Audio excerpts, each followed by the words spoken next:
Nama saya Hanson Wang dan tema yang saya bawakan adalah Anti-Apocalypse.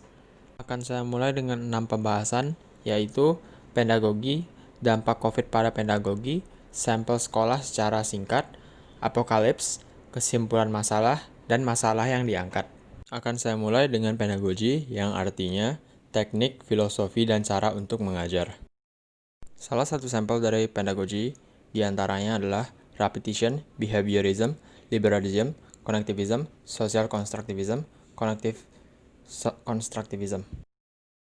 Dampak event COVID kepada pedagogi. Dampaknya akan paling terlihat pada pedagogi seperti repetition, behaviorism, dan social constructivism, yang dimana mahasiswa atau siswa harus bertukar pikiran dengan sosialisasi dan berbincang antar satu sama lain untuk memecahkan masalah dan belajar dari satu sama lain. Juga ada pedagogi yang tidak terefek oleh COVID. Antaranya ada connectivism dan cognitive constructivism, di mana siswa dapat belajar secara mandiri dengan cara belajar online maupun dengan mencari jawaban sendiri. Dengan cara ini tidak membutuhkan adanya sosial atau tidak membutuhkannya adanya seorang mentor untuk mengajar, karena dapat belajar sendiri dan mencarinya secara online. Lalu sampel sekolah pertama adalah Sitoune Guoxiao. Sekolah ini berada di Taiwan, area pegunungan, dan juga sekolah ini digunakan sebagai area wisata pada waktu-waktu tertentu. Sekolah berikutnya adalah Barcelos High School.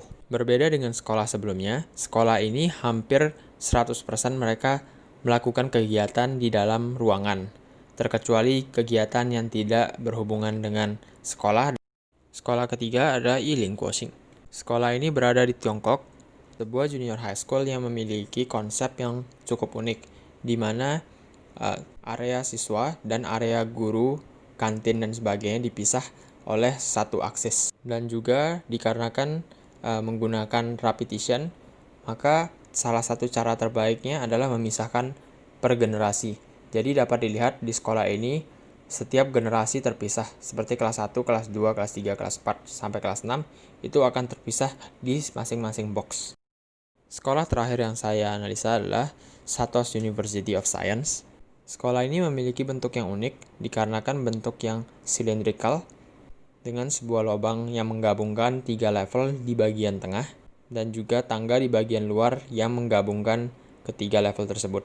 Dapat dibilang privasi di sekolah ini adalah privasi yang terendah dibandingkan dengan sekolah lainnya, dikarenakan di dalam kelas atau di dalam ruangan tidak ada privasi yang dapat dilihat dikarenakan ruangan yang saling menggabung, di mana mungkinnya orang-orang dari sains biologi dapat mengerti juga apa yang dikerjakan oleh sains psikologi, dikarenakan ketransparan yang berada pada ruangan-ruangan tersebut yang mengakibatkan kemungkinan mahasiswa untuk saling mempelajari satu sama lain walaupun dari pembelajaran yang berbeda. Saya memilih keempat sekolah ini dikarenakan keempat sekolah ini memiliki pedagogi yang sangat mirip dan juga dikarenakan oleh adanya event COVID. Sekolah-sekolah ini harus terpaksa tutup dan melakukan pembelajaran online yang tidak sesuai dengan pedagogi mereka yang mengakibatkan pembelajaran tidak maksimal. Dengan ini saya ingin menghubungkan antar apokalips dengan pandemik seperti COVID ini.